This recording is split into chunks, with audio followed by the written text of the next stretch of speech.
So when I'm thinking about what I've done and what I want to do still, um, first is how are you going to do inbound lead generation, inbound marketing? Meaning, what are you going to set up so that people come to you? Number one. Number two, how are you going to go to them, outbound marketing?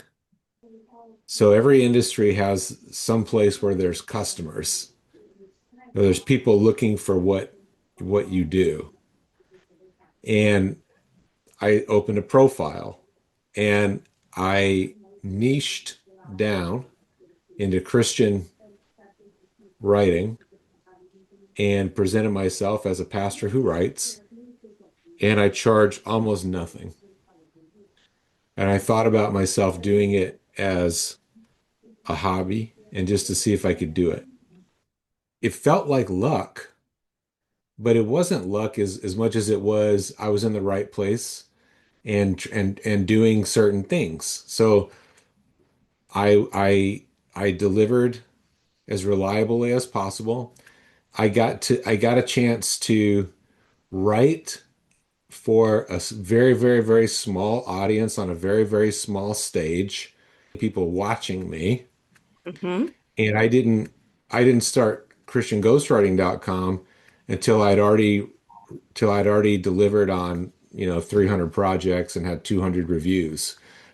And and there's a you get credibility on Fiverr. Upwork is another one, freelance.com is another one. You get credibility in those places as their whatever their ranking system, and you get reviews, and so you get better opportunities. So it's really great because you learn and you get better as you gain credibility. And as you gain credibility and get better, then you get better opportunities to even get more credibility and keep getting better. I'm not saying go to Fiverr. I'm just saying where is that place in your industry or in your your readership? Okay, and that was kind of that was actually an inbound. It was outbound to open the profile, but it was Right. inbound at that point because now everybody was coming to me. And then I started ChristianGhostwriting.com and I did something that was really smart, but it wasn't smart, just it was lucky because I actually didn't know how smart it was. But I called my company and my website the Yeah. exact thing that people search. So if somebody wants a Christian ghostwriter, they type in Christian ghostwriting, and that's the name of my website. People try to be cute and come up with a clever name but if nobody knows it means your thing, then they're certainly not going to find you as easily. So you want to have it's like if you started a coffee shop, you want to call it coffee shop, somehow. ChristianGhostwriting.com, I actually put a little ad money into it every month once I was making some money, and I probably spent $300 a month to have Google put it as a sponsored, and I paid per click. So that gave me a certain amount of clicks every month. People searching for Christian ghostwriter, Google showed them my ad as a sponsored ad. That went on for about a year or two, and Hmm. it took me about 6 months to get a client from the website. But then I started to get steady clients. Well, then for some reason, Google decided to ban me from advertising because they said I was mixing business and religion. Why you couldn't do that all of a sudden? I don't know to this day why that was. But by the grace of God, by that point, I was the highest ranking website in that category. So if you go right now and search ChristianGhostwriting.com, or sorry, Christian Ghostwriter, then it will be the first thing that comes up after at least last time I checked, it's the first thing that comes up after the sponsored ads. And most of us know if we see something that says sponsored, then somebody paid to have it there. And a lot of us will jump right to the first one that's not sponsored because we know, okay, they're not having a sponsor. So So I start getting, so you have to have a website that's really shows what you want it to show, shows what Mhm. you are, shows what people are going to get. And then I also blogged on it so that it could keep generating SEO, search engine optimization. I always have my Substacks posted onto my website in ways that I think keeps that engine running. That's all inbound. Outbound would be what I'm doing on LinkedIn right now. So LinkedIn is an inbound, sort of, but it's also a good outbound market. So I go and I have a direct messaging program that direct messages people in certain categories.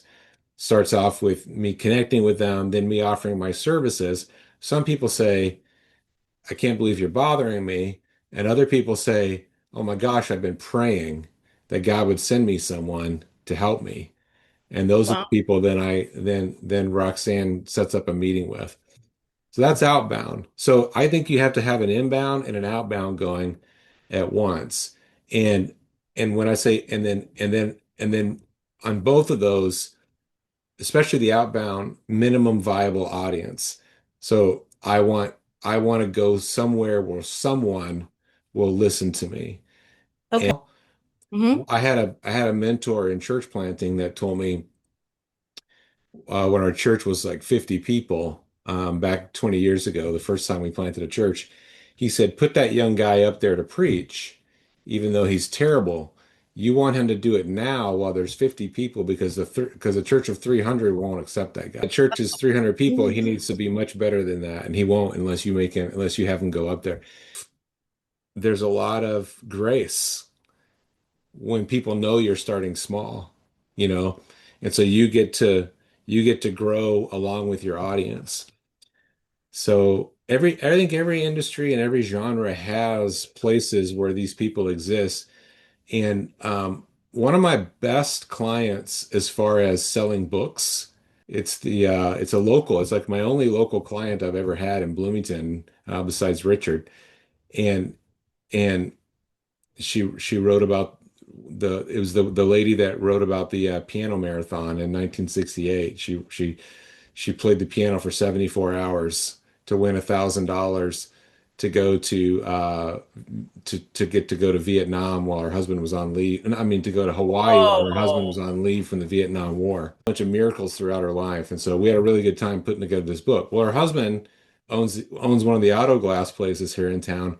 And he's just on sales. He's on the road selling constantly, and everywhere he goes, he carries the books with him, and he just starts talking to people about it, and then it starts to get traction. So he sells so many books just by this book, Hmm. and enough people got it so that then the word of mouth started going. But it wouldn't have happened if he hadn't been on the road selling this book. It was a good enough book, but there's so many books out. There's so much noise out there. It's really hard to get heard, but it's Yeah. really easy to get one person to buy your book if you're sitting there talking to them.